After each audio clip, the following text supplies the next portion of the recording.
Hello friends, welcome to சமையல் புதிது. இன்றைக்கி நம்ம வீடியோவில் பார்க்க போகிற ரெசிபி சப்பாத்தி, இட்லி, தோசை, நான், ரொட்டி, பூரி, பொங்கல், பரோட்டா, ஊத்தாப்பம், சாதத்துக்கெல்லாம் வச்சு சாப்பிட்ற மாதிரி ரொம்ப அட்டகாசமான சுவையில் சைடிஷ் ரெசிபி பார்க்க போகிறோங்க. குக்கரில் 2 விசிலுங்க, 10லேருந்து 15 நிமிடத்தில் கம கமனு ரெடி ஆகிடுங்க. இந்த சைடிஷ் வீடியோவை பார்த்துட்டு இதே முறையில் இதே அளவுகளோடு நீங்கள் செய்து பாருங்கள். செய்து பார்த்துட்டு எப்படி வந்துச்சுன்னு கருத்துக்களை ஷேர் பண்ணுங்க. இந்த வீடியோ உங்களுக்கு பிடித்திருந்தால் லைக் பண்ணுங்கள், ஷேர் பண்ணுங்கள். நம்ம சேனலை இப்போ தான் முதல் முறையாக பார்க்குறீங்கன்னா சப்ஸ்கிரைப் செய்து கொள்ளுங்கள். கூடவே பெல் ஐக்கானை கிளிக் பண்ணி வச்சுக்கோங்க.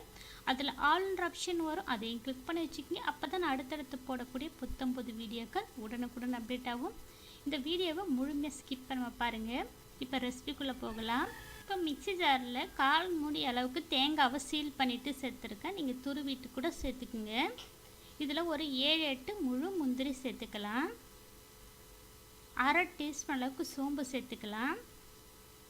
வெள்ளை கொண்ட கடலை 100 கிராம் அளவுக்கு எடுத்துருக்கேன். கடலையை 8 மணி நேரம் ஊற வச்ச கடலையை குக்கரில் 3 விசில் விட்டு வேக வச்சு எடுத்துருக்கேன். வேக வச்ச கடலையில் ஒரு 10 கடலையை மட்டும் மிக்சி ஜாரில் சேர்க்குறேன். இது போல் கடலை சேர்த்து அரைச்சி சன்னா மசாலா செய்யும் போது கிரேவி நல்லா திக்காகவும் இருக்கும், சுவையாகவும் இருக்குங்க. இப்போ கடலை சேர்த்ததுக்கப்புறம் கொஞ்சமாக தண்ணி சேர்த்து நல்லா பேஸ்ட்டாக நைஸாக அரைச்சி எடுத்துகிட்டு வரலாங்க. இப்போ அரைச்சிட்டு வந்தாச்சு பாருங்கள், இருக்கட்டும். இந்த சன்னா மசாலா நம்ம குக்கரில் செய்ய போகிறோங்க. குக்கரில் 1 டீஸ்பூன் அளவுக்கு பட்டர் சேர்த்துக்கலாம். 2 டீஸ்பூன் அளவுக்கு எண்ணெய் சேர்த்துக்கலாம்.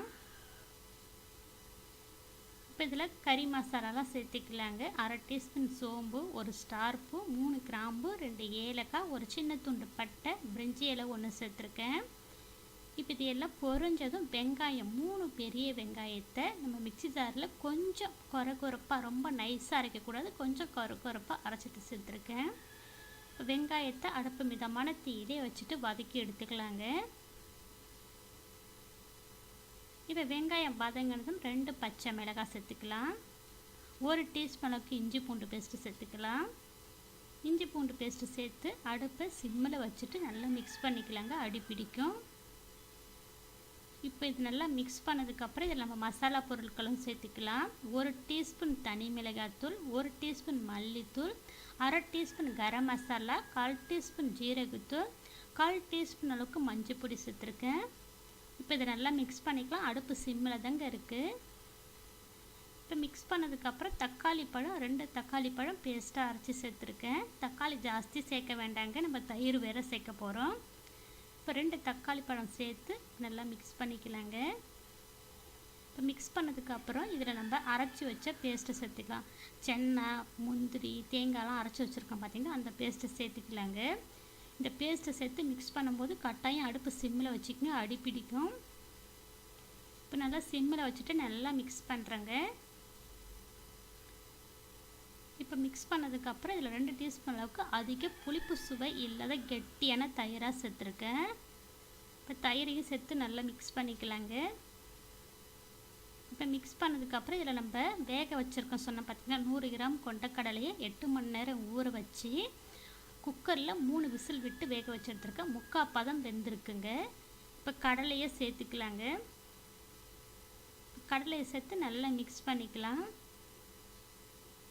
இப்போ மிக்ஸ் பண்ணதுக்கப்புறம் நம்ம தண்ணி சேர்த்துக்கலாங்க. நான் குக்கரில் வேக வச்சேன் பார்த்திங்களா, கடலையில் இருக்க தண்ணியை தாங்க சேர்க்குறேன். இதில் 300 ml தண்ணி சேர்க்குறேங்க. இப்போ தேவைக்கேற்ப உப்பு சேர்த்துக்கலாம். ஆல்ரெடி நான் கடலையில் உப்பு சேர்த்துட்டேன். இப்போ இந்த மசாலாவுக்கு மட்டும் உப்பு சேர்க்குறேங்க. இப்போ ஒரு 1/4 டீஸ்பூன் அளவுக்கு சர்க்கரை சேர்த்துருக்கேன். சர்க்கரை கட்டாயம் சேர்த்துக்குங்க. ஹோட்டலெலாம் பார்த்திங்கன்னா சர்க்கரை சேர்த்துங்க செய்வாங்க, சுவை அருமையாக இருக்குங்க.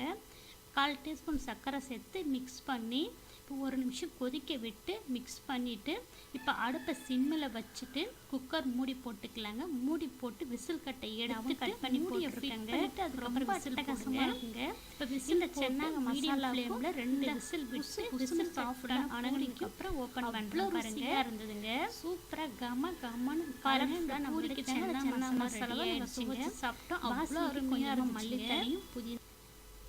இப்போ பூரி நல்லா வெந்துருச்சுங்க. இதையும் ஒரு பிளேட்டுக்கு மாற்றி இந்த பூரியோட சென்னா மசாலாவை பரிமாறலாங்க. பூரிக்கு மட்டும் கிடையாதுங்க, சப்பாத்தி, இட்லி, தோசை, பரோட்டா, சாதத்துக்கு எல்லாத்துக்கும் ரொம்ப அட்டகாசமாக இருக்குங்க. நான் பார்த்தீங்கன்னா கொஞ்சம் திக்காக செஞ்சுருக்கேன் சன்னா மசாலா. நீங்கள் கொஞ்சம் கிரேவி தண்ணியாக வேணுன்னா இன்னும் கொஞ்சம் தண்ணி கூட மிக்ஸ் பண்ணிக்கலாங்க. இப்போ நம்மளுடைய சன்னா மசாலா ரெடி ஆகிடுச்சுங்க. ரொம்ப ரொம்ப அருமையாக இருந்துச்சுங்க. நீங்களும் எத்தனையோ முறையில் செய்திருப்பீங்க சன்னா மசாலா தான். நான் செஞ்ச மெத்தடில் ஒரு முறை இந்த வீடியோவை பார்த்துட்டு செய்து பாருங்கள். ஹோட்டல் பக்கமே போக மாட்டேங்க. ஹோட்டலில் சாப்பிட்ற மாதிரி 100% சுவையில் இருக்குங்க இந்த சன்னா மசாலா. இந்த வீடியோவை இதே முறையில் இதே அளவுகளோட பார்த்துட்டு இந்த சன்னா மசாலாவை ட்ரை பண்ணி பாருங்கள். செய்து பார்த்துட்டு எப்படி வந்துச்சுங்க கருத்துக்களை ஷேர் பண்ணுங்கள். இந்த வீடியோ உங்களுக்கு பிடித்திருந்தா லைக் பண்ணுங்கள், ஷேர் பண்ணுங்கள். நம்ம சேனலுக்கு மறக்காமல் சப்ஸ்கிரைப் பண்ணுங்கள். இந்த வீடியோவை முழுமையாக ஸ்கிப் பண்ண பார்த்ததுக்கு நன்றி. வணக்கம்.